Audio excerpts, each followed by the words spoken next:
This is a poison arrow tree, one of the tropical world's most heavily defended plants.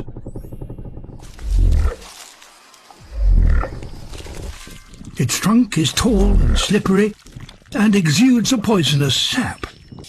Each monsoon season it is invaded from above.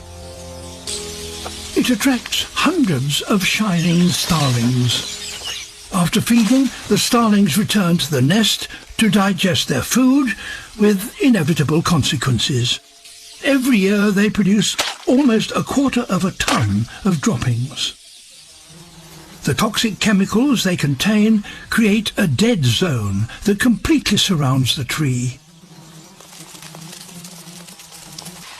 The toxins are absorbed by its roots and travel up through the trunk and into every leaf.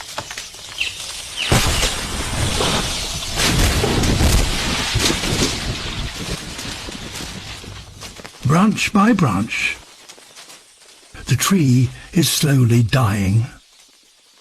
It has been poisoned.